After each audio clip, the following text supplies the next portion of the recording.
열왕기하 3장 9절부터 14절까지의 말씀, 저와 여러분이 한 절씩 교독하여 읽도록 하겠습니다. 제가 먼저 읽겠습니다. 이스라엘 왕과 유다 왕과 에돔 왕이 가더니 길을 둘러간 지 7일에 군사와 따라가는 가축을 먹일 물이 없는지라.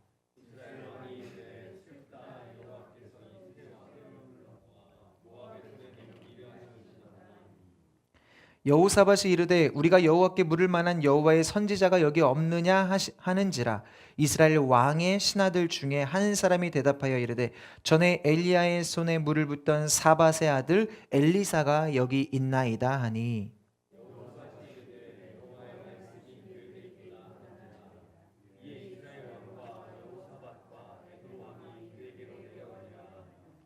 엘리사가 이스라엘 왕에게 이르되 내가 당신과 무슨 상관이 있나이까? 당신의 부친의 선지자들과 당신의 모친의 선지자들에게로 가소서 하니, 이스라엘 왕이 그에게 이르되 그렇지 아니하니이다. 여호와께서 이 세 왕을 불러 모아 모압의 손에 넘기려 하시나이다 하니라.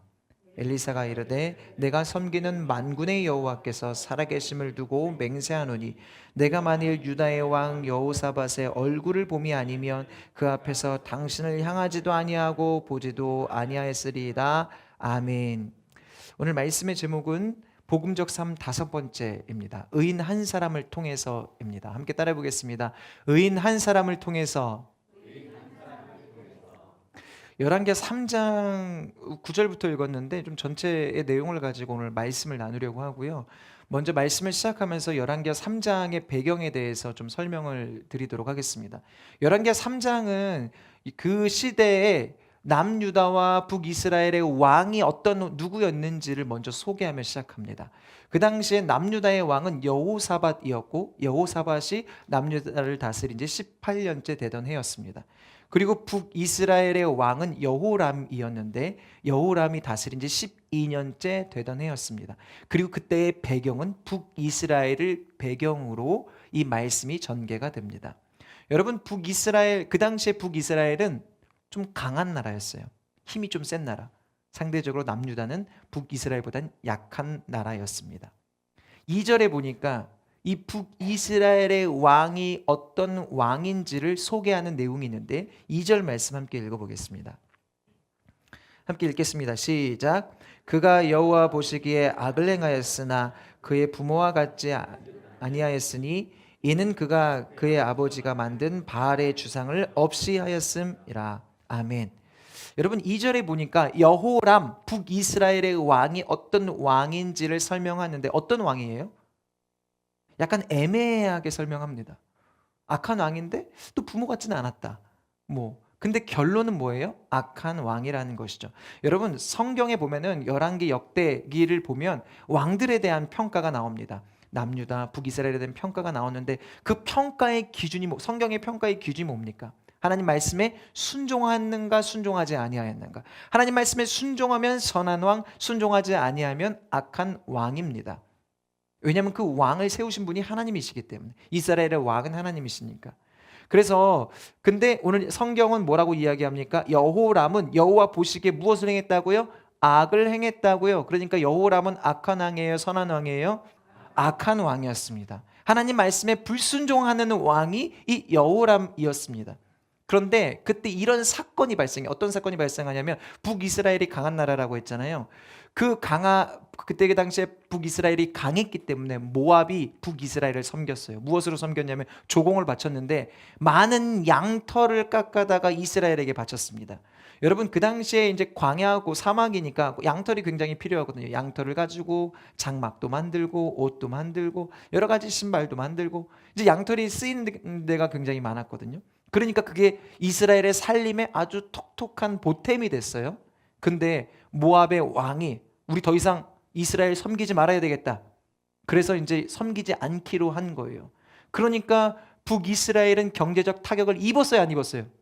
이제 입게 되죠. 맨날 받던 거를 못 받게 되니까 이제 경제적 타격을 입게 되니까 그러면 이 북이스라엘 왕이 가만히 있을까요? 가만히 있지 않을까요? 가만히 안 있죠.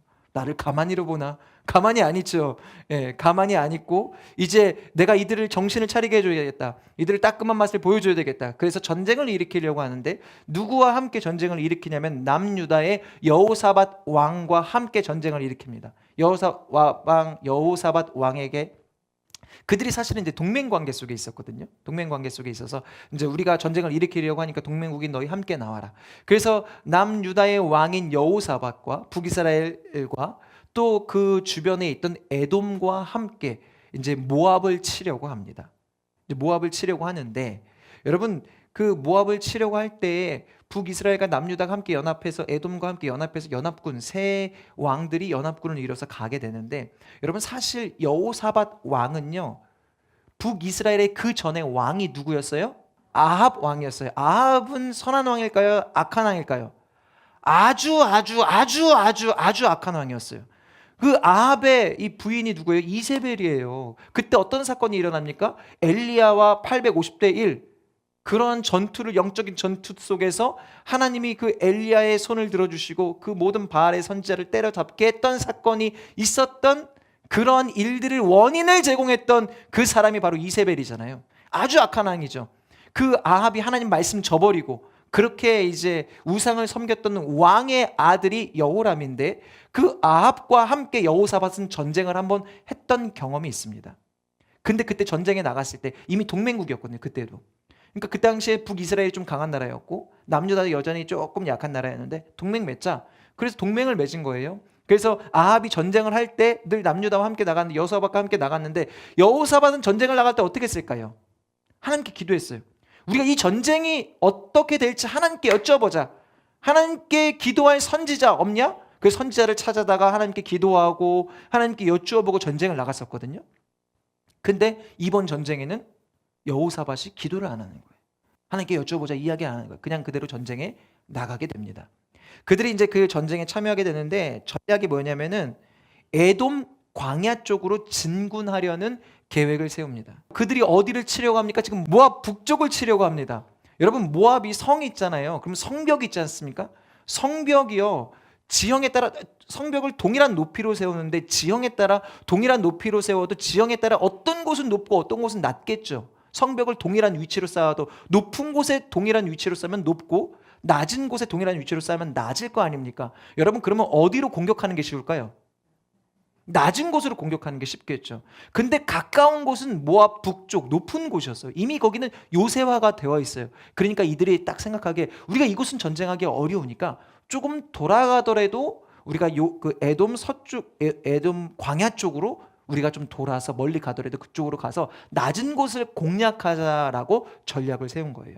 누가 전략 세웠어요? 이 세 왕들이 전략 세운 거예요. 그리고 전략을 세워서 그들이 이제 그 길을 갑니다. 광야길을 간 거예요. 광야 일주일을 가는데 일주일 만에 뭐가 떨어지냐면 물이 떨어집니다. 여러분 광야에서 물이 없다는 것은 곧 죽음을 의미합니다. 광야에서 전쟁도 하기 전에 물이 떨어진 거예요. 큰 위기를 만난 거예요. 그랬을 때 이 위기를 만났을 때 여호람 북이스라엘 왕 여호람과 남유다의 여호사밧이 반응을 하는데 이들의 반응이 서로 다릅니다. 10절 말씀 함께 읽어보겠습니다. 10절 말씀 잘 읽어보세요. 이게 누구의 반응인지 물어볼 거예요. 10절 읽겠습니다. 시작. 이스라엘 왕이 이르되 슬프다. 여호와께서 이 세 왕을 불러 모아 모압의 손에 넘기려 하시는도다 하니 아멘. 여러분 이것은 누구의 반응입니까?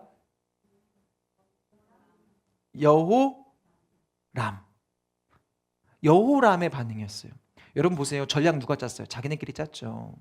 그러고 나서 자기네가 우리가 그 에돔 쪽으로 돌아가서 좀 멀지만 사막으로 돌아가서 그들을 치자. 누가 전략 짰어요? 자기들이 전략 짰어요. 근데 여호람은 일주일 만에 물이 떨어지니까 하나님이 우리 치셨다. 하나님이 우리 모압의 왕에게 넘긴다. 괜히 하나님께 핑계 대는 거예요. 하나님께 기도했습니까? 하나님께 엎드렸습니까? 하나님께 여쭤봤습니까? 아무것도 하지 않고 모든 것이 다 하나님의 탓이다라고 지금 여호람이 하나님을 향해 원망하는 장면이 바로 이 10절이에요.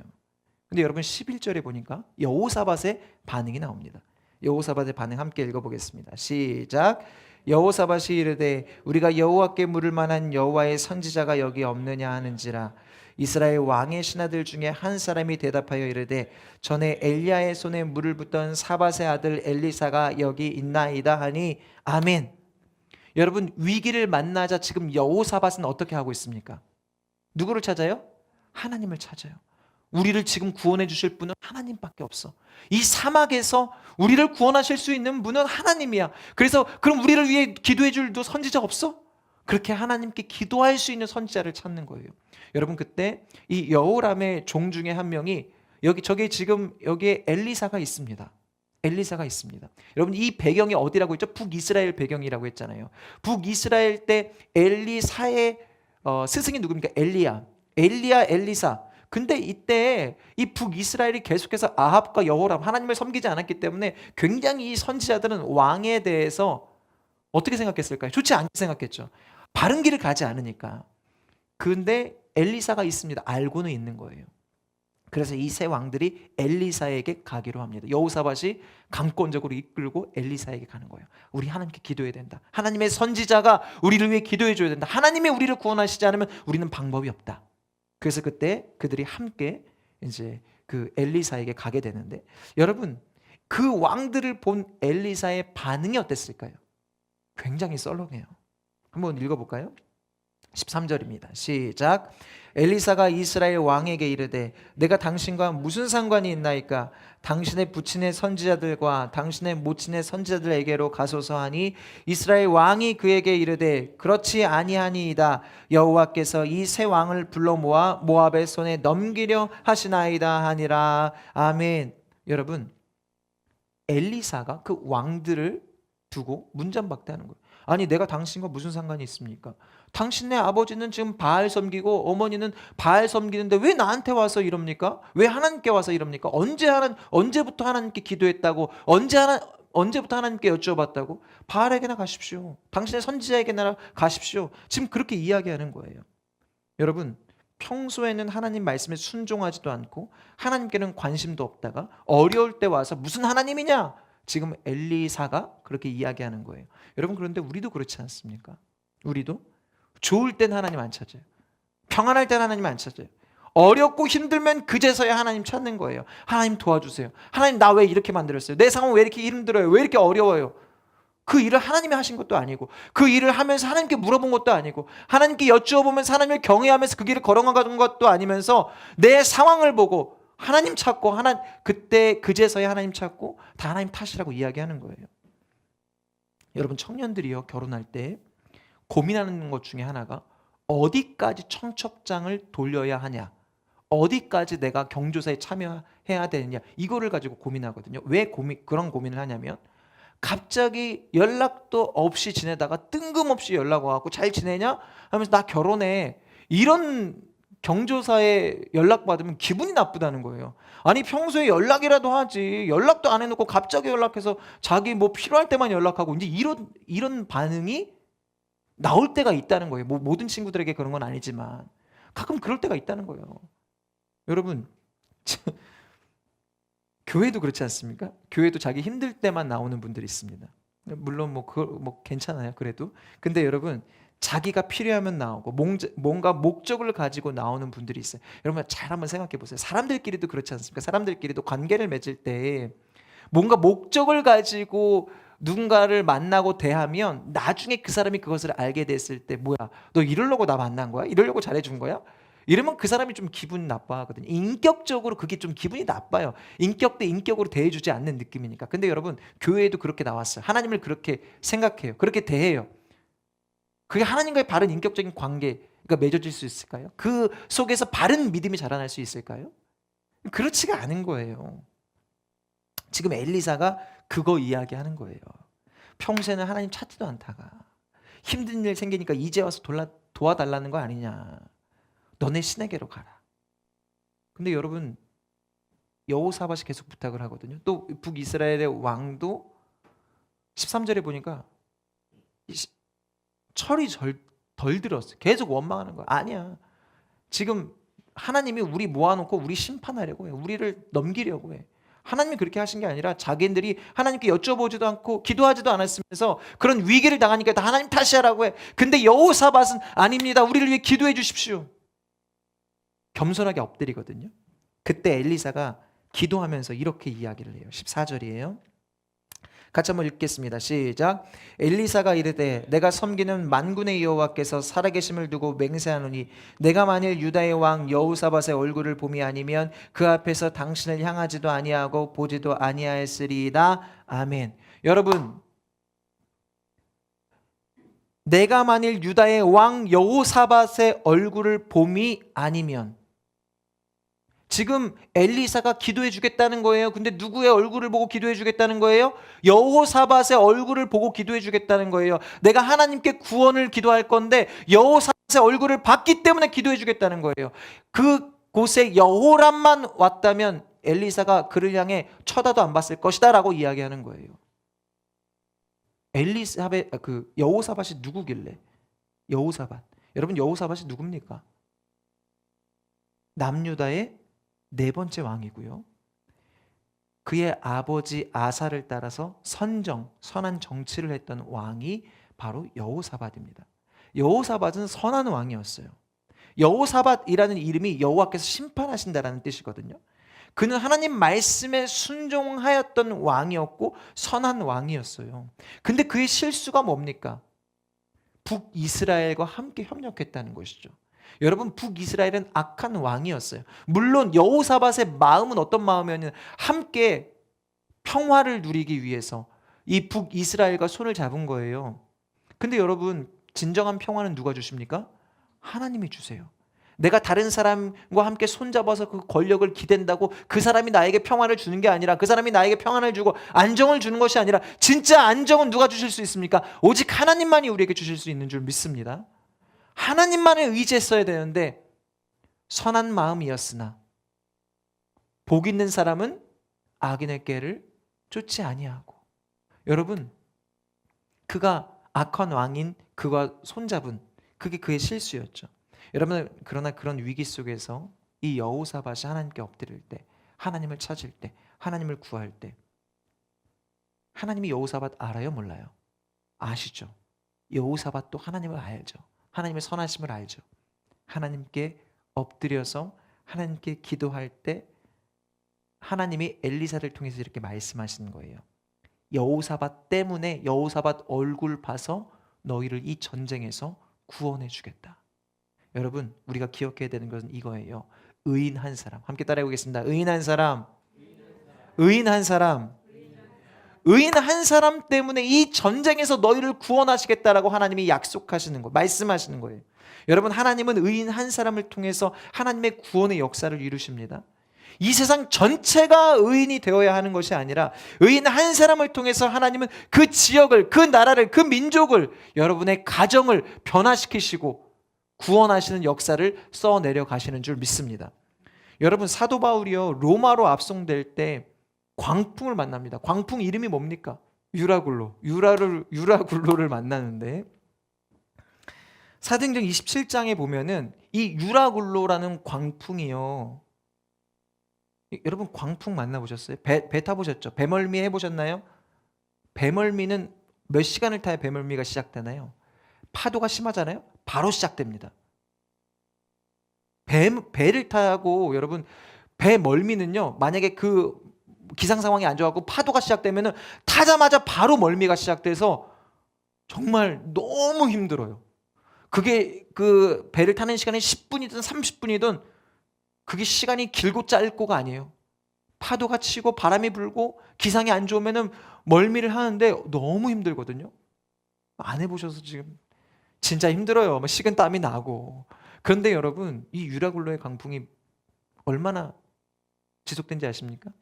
일주일이 넘었어요. 일주일이 넘게 배가 계속 흔들리고, 먹을 것을 먹을 수 있었을까요? 다 개어냈겠죠. 먹을 힘도 없고 먹을 양식도 없었고 굉장히 기상 상태가 안 좋고 일주일 내내 배가 흔들리는 상태인 거예요. 그 얼마나 힘들었을까요? 그때 상황 한번 볼까요? 사도행전 27장 20절이에요. 같이 한번 읽어보겠습니다. 시작. 여러 날 동안 해도 별도 보이지 아니하고 큰 풍랑이 그대로 있으며 구원의 여망마저 없어졌더라. 아멘. 여러 날 동안 해도 별도 보지 않았다. 계속 먹구름만 껴있고 기상은 안 좋고 배는 계속 흔들리고, 여러분 그러한 상태로 정말 여러 날, 일주일 이상 그런 유라굴로가 배에서 지속된 거예요.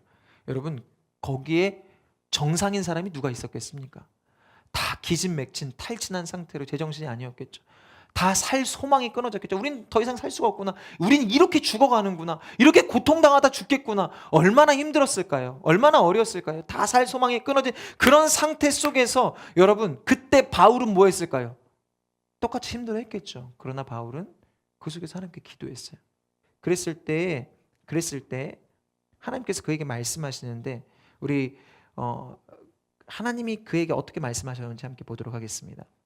27장 22절부터 26절인데요. 우리 같이 한번 읽어보겠습니다. 시작. 내가 너희를 권하노니 이제는 안심하라. 너희 중 아무도 생명에는 아무런 손상이 없겠고 오직 배뿐이리라. 내가 속한 바 내가 섬기는 하나님의 사자가 어젯밤에 내 곁에 서서 말하되 바울아 두려워하지 말라. 내가 가이사 앞에 서야 하겠고 또 하나님께서 너와 함께 항해하는 자를 다 내게 주셨다 하였으니 그러므로 여러분이여 안심하라. 나는 내게 말씀하신 그대로 되리라고 하나님을 믿노라. 그런즉 우리가 반드시 한 섬에 걸리리라 하더라. 아멘. 여러분 이 말을 들은 사람들의 반응이 어땠을까요? 믿었을까요? 믿었을까요? 안 믿었을 거예요. 지금 다 죽어가는 상태, 소망이 없는 상태, 다 죽음을 기다리는 상태, 다 기진맥진해서 막 정신도 없는 상태인데 바울이 이상한 얘기하는 거예요. 하나님이 나에게 말씀하셨고 막 얘기하는 거예요. 아, 바울은 좀 이상한 소리 하고 있어. 바울은 이 선포를 그냥 했을까요? 믿음으로 했을까요? 바울은 믿음으로 선포했겠죠. 정신없는 상태에서, 기진맥진한 상태에서 사람들 앞에서 큰 소리로 이것을 외친 거예요. 하나님이 우리를 구원하실 거야. 반드시 하나님이 우리를 구원하실 거야. 하나님이 나에게 약속하셨고 그래서 우리는 반드시 한 섬에 걸리게 될 거야. 아무도 안 믿었지만 바울은 믿음으로 선포했고 하나님은 그 바울 한 사람, 그 한 사람의 믿음의 선포를 통해서 그 한 사람 때문에 이 배를 구원하십니다. 여러분, 의인 한 사람을 통해 이 배에 탄 모든 이들이 구원을 받아요. 의인 한 사람을 통해서 배에 탄 이 사람들을 구원하세요. 그리고 의인 한 사람을 통해서 전쟁에 참여한 이 모든 이들을 구원하십니다. 여러분 우리가 기억해야 되는 건 의인 한 사람이에요. 의인 한 사람. 저와 여러분이 의인으로 설 때 여러분이 속한 가정과 직장과 그곳이 그 공동체가 어디든 상관없어요. 여러분이 그곳에서 의인으로 설 때 여러분을 통해 하나님의 구원이 그곳 가운데 임하게 될 줄 믿습니다. 여러분이 의인으로 서는 게 되게 중요해요. 다른 사람의 의인으로 서면 되겠지? 아니요. 여러분 오늘 말씀을 들은 저와 여러분이 이곳에서 오늘 말씀을 들은 저와 여러분이 의인으로 서게 되시기를 바랍니다. 여러분 누가 의인일까요? 누구를 보고 의인이라고 이야기할까요? 창세기 15장에 보면 하나님께서 자식이 없는 노인 한 사람 아브람을 부르시는 장면이 나옵니다. 자식이 없어요. 근데 그 자식이 없는 아브람에게 하나님이 언약을 주시거든요. 말씀 한번 읽어볼까요? 창세기 15장 5절입니다. 함께 읽어보겠습니다. 시작. 그를 이끌고 밖으로 나가 이르시되 하늘을 우러러 뭇 별을 셀 수 있나 보라. 또 그에게 이르시되 내 자손이 이와 같으리라. 아멘. 아브람은 자식이 없었어요. 자식이 없었는데 자식을 낳으려고 굉장히 많이 노력을 했거든요. 자식을 낳고 굉장히 많이 노력했는데 안 되는 거예요. 그러니까 이 부인이 사레인데 사레와 함께 굉장히 많은 노력을 했는데 안 되니까 결국 가진 노력을 다 하다가 안 되니까 사레가 몸종까지 줘서 그럼 내 몸종에게 자녀를 낳으라 라고까지 한 거예요. 이들에겐 소망이 없어요. 이들에게는 희망이 없어요. 자녀에 대한 소망은 더 이상 품을 수가 없어요. 그런데 하나님이 갑자기 그 아브라함을 이끌고 광야로 가서 별을 보여주시며 이 별들, 수많은 별들이 보이냐? 여러분 광야에서 별 보셨어요? 여러분이 보시는 왼쪽이 이제 그 시내산 올라갈 때 시내산을 새벽에 이제 1시 등반을 하거든요. 근데 시내산 올라갈 때 그 별이고 그다음에 오른쪽은 이제 와디럼 지난주 이 시간 제가 예배를 드렸던 와디럼에서 사진을 찍은 건데 다 새벽이거든요. 근데 참 사막이면 별이 쏟아질 줄 알았어요. 근데 와디럼 갔는데 음악이 너무 나오고 막 음악이 안 끊겨. 뭐 밤새도록 자본이 너무 들어갔어 저 안에 지금 사막에. 그리고 불빛이 너무 환해서 별이 잘 안 보이더라고요. 근데 제가 사진을 어쨌든 핸드폰을 찍고 실제로 가서 보면 더 많이 보입니다. 사진보다 훨씬 많이 보이고. 근데 보면서 느꼈어요. 강원도에 가도 이 정도는 보이는데. 아무튼 깜깜한 밤에 별을 보면 그 별이 얼마나 많겠습니까? 이 사진을 자세히 확대해서 보면 별이 또 굉장히 많은데 여러분 이 별을 다 셀 수 있어요, 없어요? 셀 수 없어요. 그만큼 많거든요. 근데 하나님이 아브람, 자식이 없는 아브람에게 약속하신 거예요. 내 자손이 이 별보다 많을 거야. 셀 수 없을 정도로 많을 거야. 지금 믿을 수 있어요, 없어요? 상황적으로 보면, 환경적으로 보면 도저히 이 하나님 말씀 믿을 수 없는 거 아니에요? 하나님 왜 이렇게 믿을 만한 말씀을 하시죠? 왜 이렇게 믿지 못하는 말씀을 하셔갖고 나의 마음을 어렵게 할까? 아브라함은 그 하나님의 말씀을 믿었다는 거예요. 근데 그 말씀을 믿은 아브라함을 보고 하나님이 이렇게 말씀하세요. 6절 말씀 함께 읽겠습니다. 시작. 아브라함이 여호와를 믿으니 여호와께서 이 일을 그의 의로 여기시고. 아멘. 지금 아브라함이 자식이 없는데 이만큼 별처럼 자식이 많게 하겠다? 믿을 수 없는데 그것을 믿었다. 그 믿음을 본 하나님이 아브라함을 향해서 이렇게 말씀하시는 거예요. 하나님의 말씀을 믿은 아브라함, 그 믿음을 보시고 그를 의롭다 말씀하시는 거예요. 여러분, 아브라함의 행위가 의로워서도 아니고 그가 무엇인가를 해서도 아니고 하나님의 말씀을 믿었기 때문에 그 말씀을 믿음으로 말미암아 그를 뭐라고요? 의인이라고, 의롭다고 하나님이 말씀해 주시는 거예요. 그러니까 여러분, 누가 의인이에요?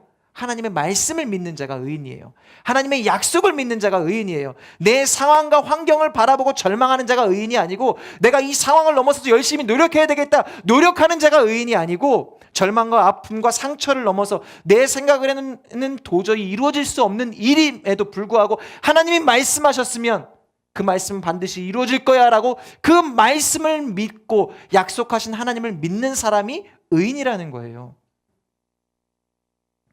여러분, 동일하게 우리도, 저와 여러분은 의인입니까? 의인이에요? 여러분, 우리의 행위와 우리의 삶을 바라보면 우리는 도저히 의인일 수 없습니다. 근데 오늘 말씀을 근거해서 보면 여러분, 우리를 위해 하나님이 아들 예수님을 보내주셨고 그 예수님이 우리의 모든 죄를 씻어주셨다 기록된 하나님의 말씀을 믿는 사람은 그 약속을 믿기 때문에 의인인 거예요. 여러분의 행위, 노력, 헌신, 수고 이것 때문에 여러분이 의인이 아니라 우리가 죄 가운데 있지만 나의 죄를 씻어주신 예수 그리스도를 믿음으로 그분이 나의 모든 죄를 씻어주셨다. 그분이 나의 주관자이시고 구원자이시고 그분이 나의 왕이시다라고 믿는 그 믿음 때문에 하나님이 너 예수 믿어? 그럼 넌 의인이야. 그렇게 의인이라고 칭해 주시는 거예요. 그러니까 여러분, 우리가 의인인데 내 노력을 보고 의인이라 내 상황을 보고 나는 의인 아니다 이렇게 판단하지 마시고 말씀을 보고 저와 여러분이 의인임을 믿으시기를 축복합니다. 말씀을 근거해서 여러분이 의인임을 믿으시기를 축복합니다. 여러분, 사탄은 계속해서 너가 뭔데? 넌 아니야. 사탄의 이야기 듣지 마세요. 말씀의 약속을 믿으세요. 그 말씀의 약속을 믿는 자가 의인인 거예요. 하나님이 오늘 그 말씀을 동일하게 우리 가운데 주시는 거예요. 여러분, 오늘 우리에게 주신 이 말씀을 믿음으로 받는 자, 그 사람이 의인인데 믿음으로 받았다는 것은 그 말씀에 순종하는 사람을 이야기해요. 말씀에 순종하는 사람. 여러분, 우리 사람은요 믿는 대로 살아갑니다. 여러분이 무엇을 믿든지 간에 하나님을 온전히 믿는 그 믿음으로 살아가시기를 축복합니다. 진짜 여러분의 믿음은 여러분의 삶으로 드러나거든요. 제가 이번에 성지순례 다녀오면서 이 성지순례 대부분의 시간들이 광야였거든요. 그러니까 광야가 굉장히 끝없이 펼쳐졌어요. 하루에 평균 대여섯 시간은 늘 평균으로 탔고 많게는 7, 8시간 탄 적도 있어요. 계속 이동해야 되니까 그 넓은 그 광야를 계속해서 이동해야 되니까 근데 너무 힘든 거예요. 그 차를 계속 그렇게 타는 게. 첫날 출발할 때 이제 저희가 9시까지 공항에 모여야 했기 때문에 이 주일날 저녁 7시 반에 출발을 했어요. 그리고 이집트 카이로까지 가는데 경유 시간 포함해서 20시간이 걸렸거든요. 밤에 출발해서 20시간이 걸려서 도착을 했는데 점심때인 거예요. 바로 일정을 시작했어요. 일정을 시작해서 숙소에 들어가니까 한 대여섯 시간 됐던 것 같아요. 그때 숙소에 들어갔어요. 너무 힘들어요. 여러분, 너무 힘드니까 여러분 힘들면 뭐가 나옵니까? 예, 그게 나오는 거예요. 한숨도 나오고 원망도 나오고 불평도 나오는 거예요. 여러분, 광야에서 불평했던 이스라엘 백성들이 이해가 되는 거예요.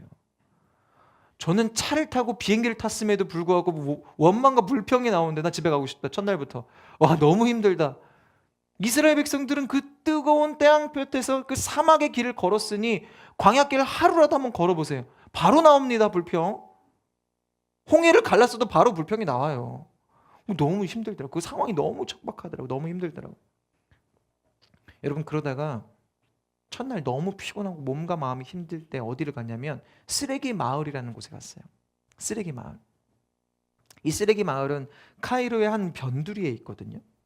그곳에 가는 길이 굉장히 좁아요. 그래서 저희가 버스를 타고 이동했는데 버스에서 다 내려서 봉고차로 이동했어요. 그리고 봉고차를 타고 그곳에 들어가는데 이름이 쓰레기 마을이잖아요. 카이로가 인구가 1,500만에서 2,000만이 된대요. 굉장히 많이 살죠. 근데 거기에 사는 사람들의 모든 쓰레기가 대부분 그 쓰레기 마을로 오는 거예요. 얼마나 쓰레기가 많이 쌓여 있었겠습니까? 그러면 이제 그 쓰레기가 들어오잖아요. 그러면 이집트가 분리수거 하겠습니까? 다 버리거든요. 뭐 오물이고 뭐고 다 버려요. 쓰레기 그냥 그럼 거기다 버리면 그게 다 수거가 되었고 쓰레기 마을로 들어가는데 쓰레기 마을에 사는 사람들은 각 가정으로 그 쓰레기를 가져다가 분리수거해서 돈 되는 건 모아다가 팔고 그런 곳이에요. 그러니까 굉장히 열악하고 가난한 지역이죠. 너무 이제 가난한 지역이 그 쓰레기 마을이죠. 그 마을에 가는데 일단 입구에서부터 악취가 진동을 합니다. 그리고 파리가 굉장히 많아요. 봉고차로 갈아탔는데 차에 파리가 그렇게 많은 거 처음 봤어요. 너무 많은 거예요, 파리가. 너무 많아서 좀 징그러울 정도로 많아서 파리를 막 잡으려고 했거든요. 현지 가이드 분이 파리 잡지 말래요. 어차피 파리가 굉장히 많고 파리가 굉장히 빠르대요. 잡으려고 해도 못 잡을 거라고. 어차피 못 잡을 거니까 잡지 말라는 거예요. 그 정도로 파리가 많았고요. 길도 좁고 악취가 진동하고 그 좁은 길에 길이 좁아요. 그러니까 차가 다니는데 사람들도 다니고 인도가 있겠습니까? 차 뭐 이렇게 구분되어 있겠어요? 그냥 울퉁불퉁한 그 비포장길을 차도 다니고 사람도 다니고 옆에는 상점들도 있고 차가 또 마주하는데 여러분 차가 오고 차가 오면 어떻게 해야 돼요? 한쪽은 어느 구석에 피해줘야 되는데 서로 마주해요. 진행이 안 되는 거예요. 서로 마주해서 쳐다보고 있어. 왜 보고 있냐고. 누군가는 정리를 해줘야 되는데 다 보고 있어. 빵빵거리고만 있어. 제가 그때 굉장히 피곤한 상태인데 더 힘든 거예요. 몸과 마음이 너무 힘든 거예요. 그러면서 여긴 대체 왜 왔지? 악취나고 이렇게 힘들고 차에 타고 있고 마스크까지 꼈는데도 너무 머리 아플 정도로 너무 심한 그런 힘든 길을 가다가 보니까 그 쓰레기 마을이 한 변두리에 산에 있었는데 산 중턱에 있었는데 산 중턱을 넘어서 한참을 차를 타고 올라가니까 산 정상쯤 가니까 이런 것이 있더라고요. 보이세요? 네, 가운데 보면은 예수님이 십자가에 달리신 장면이 나옵니다. 굉장히 좁은 골목 막 그러다가 한참을 산 위로 올라가니까 탁 트였어요. 트였고 트인 곳에 이런 장면이 보이더라고요. 여러분, 이집트의 90%가 무슬림입니다. 이집트 인구의 90%가 무슬림이고 그래서 거리에서 보면요 여자들이 다 히잡 쓰고 다녀요. 다 히잡 쓰고 다니고 그 강경한 사람들은 까만색 히잡에 눈만 내놓고 다닙니다. 모스크도 굉장히 많죠. 나머지 10%는 어떤 종교일까요? 콥트교 들어보셨어요? 콥트교, 이집트의 기독교가 콥트교입니다. 이집트의 기독교. 이집트 정부가요 이 기독교인들 유대인들을 그 기독교인들을 굉장히 핍박했어요. 90%가 무슬림이니까 무슬림 나라에서는 굉장히 선교하는 것도 어렵고 힘들잖아요. 굉장히 핍박했어요. 근데 이들이 변하지 않는 거예요. 여러분, 믿음이라는 게 핍박한다고 변해요, 안 변해요? 믿음 버려요, 안 버려요? 핍박이 온다고 버릴 거예요, 안 버릴 거예요? 대답을 안 하시네. 입술이 약간 움직일랑 말랑 뭐 임지 버린다고 해야 돼? 어떻게 해야 돼? 네. 여러분, 이 정부에서 굉장히 핍박하는데 이들이 변하지 않는 거예요. 하나님을 향한 믿음을 버리지 않는 거예요. 그래, 그럼 내가 기독교, 너네 콥트교 인정해 줄게. 대신에 너네는 이 이집트 카이로의 이 변두리에서 쓰레기를 치우며 살아. 너네는 아무것도 할 수 없어. 다른 일은 할 수 없어. 그냥 쓰레기를 치우면서 살아. 그래서 이집트 기독교인들이 이 변두리에서 쓰레기를 치우며 살게 됐어요. 그래서 쓰레기 마을이 생겨났고 카이로의 모든 쓰레기는 이곳으로 들어갑니다. 콥트교 기독교인들은 가난할 수밖에 없어요. 쓰레기를 치우고 살아야 했기 때문에 가난할 수밖에 없고 또 90%가 무슬림이니까 나라로부터 불이익을 당할 수밖에 없죠. 신분증에 종교란이 있어요. 거기에 이들은 당당하게 콥트교, 무슬림 아니 콥트교, 공동체로부터 사회로부터 불이익을 당하고 어떤 보호도 받을 수 없는 사람들. 그러나 그들은 그러한 것 때문에 신앙을 포기하지 않았어요. 불편해도 가난해도 불이익을 당해도 그들은 믿음을 포기하지 않았어요. 여러분 제가 그런 내용을 알고 보니까 다르게 보이는 거예요. 와. 그리고 그때부터 사람들이 보이기 시작하는데 거기 있는 사람들 히잡 쓴 사람들도 하나도 없고 그러고 난 다음에 이제 갔을 때 이런 게 보이는 거예요. 이게 이제 왼쪽에는 예수상이고 오른쪽에는 십계명이거든요. 이들이 뭐 건물을 세울 수 있는 게 아니고 그냥 그 산 돌산에다가 이걸 새긴 거예요. 자신들의 믿음과 신앙, 우리는 이 하나님을 믿는 믿음으로 산다. 이것을 그들의 그 곳에 새긴 거죠. 그러고 나서 보니까 여러분 이 왼쪽에 보니까 십자가 2개 보이세요? 이게 교회예요. 교회 건물을 지은 게 아니고 산에다가 이렇게 조각을 한 거예요. 뭐 뭔가 건물을 세울 수 없으니까. 그리고 이들이 교회를 이제 예배를 드릴 교회를 지었는데 교회를 지은 게 아니라 뭐 건물을 세울 수 있는 그런 형편도 안 되고 그들이 어떻게 교회를 만들었냐면 땅을 파기 시작했어요. 땅을 파기 시작해서 교회를 지었는데 그 밑으로 이렇게 들어가면 이제 오른쪽에 그림이 이제 들어가는 장면, 그 교회로 들어가는 장면이거든요. 교회로 들어가면 어마어마한 풍경이 펼쳐지는데 15,000명을 수용할 수 있는 지하 교회를 만들었더라고요. 장식이 있었겠습니까? 아무것도 없어요. 그냥 의자만 있어요. 그냥 계단만 있고 땅 파서 이들이 15,000명이 예배드릴 수 있는 이 공간을 만들었어요. 여러분 이 공간에 갔는데 지금 이들의 그 히스토리를 아니까 이 참 굉장히 감격스럽더라고요. 이들은 신앙을 지키기 위해서 내 믿음 지키기 위해서 내 모든 것 포기하고 정말 진리를 위해 대가를 지불하고 살아가고 있더라고요. 여러분 이 교회가요 1500년 동안 정교회의 핍박을 받았대요. 그래도 이들은 포기하지 않았어요. 무슬림의 핍박을 받았어요. 다른 정교회의 핍박을 받았어요. 그런데 이들은 포기하지 않았어요. 신앙을 지키기 위해 우리 가문 대대로 신앙 지키기 위해 모든 거 포기하고 쓰레기 마을로 들어와서 가난하게 불편하게 불이익을 당하는 것을 선택하며 이들은 지금도 이곳에서 살아가고 있어요. 여러분 이들이 그렇게 믿음으로 살아간 결과가 뭐예요?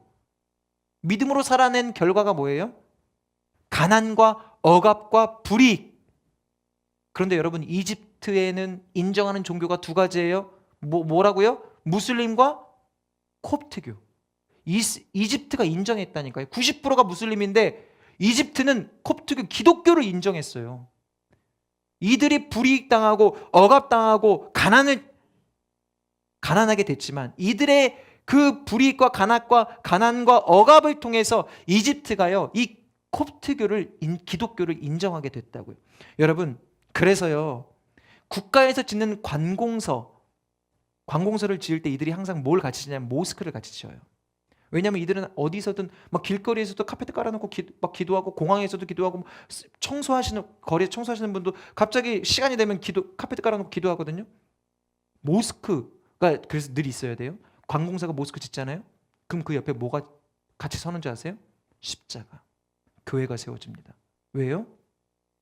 이집트가 인정한 종교는 콥트교, 무슬림과 콥트교이기 때문에. 여러분 이 10%밖에 되지 않는 이들이요 그렇게 핍박받고 불이익을 당함으로 말미암아 이집트 전역에 십자가 교회가 세워졌어요. 여러분 바로 이런 사람들이 의인 아닐까요? 저는 그 십자가를 바라보면서 그 10%의 사람들을 통해 하나님이 이집트 전역에 십자가를 교회를 세우시는구나. 이들이 핍박당하고 불이익당하고 가난하게 되고 그러한 것들을 통해 이집트 온 전역에 모스크와 함께 십자가 교회를 세우시고 결국 이 교회를 통해 하나님이 구원의 역사를 이루시겠구나 소망을 보게 되었어요. 여러분, 하나님은 소수의 사람들, 의인 한 사람을 통해서 우리 주님은 구원의 역사를 일하시는 줄 믿습니다. 여러분, 말씀 마무리할 건데 다음 주면 추수감사절이에요. 11월의 마지막 주일, 우리가 올 1년 동안 하나님께서 우리를 선하게 은혜 가운데 인도해 주셨거든요. 참, 올 한 해를 되돌아보면 우리에게 정말 많은 일들이 있었어요. 두려움과 아픔 속에서 시작했지만 선하신 하나님께서 우리를 참 은혜 가운데 인도해 주시는 그러한 한 해였습니다. 올 한 해를 보내면서 힘든 시간들도, 각자에게 또 힘든 어려움의 시간들도 있었어요. 그렇지만 우리가 하나님을 바라볼 때 우리가 어떻게 고백하게 됩니까? 모든 것이 다 하나님의 은혜였습니다. 정말 하나님의 은혜였어요. 힘든 시간 보내는 거 어려웠지만 그 시간들을 통해 하나님은 우리를 단단하게 하셨고 경험하게 하셨고 더 하나님을 찾는 것이 우리의 힘이고 우리의 능력임을 알게 하셨습니다. 여러분, 그렇게 하나님께서 우리에게 은혜를 주신 이유가 뭘까요? 우리는 생각해 봐야 돼요. 하나님 내게 왜 은혜 주셨을까? 하나님이 우리에게 은혜를 주신 이유는 우리들을 은혜의 통로로 삼아서 그 은혜가 증거되게 하기 위함이에요.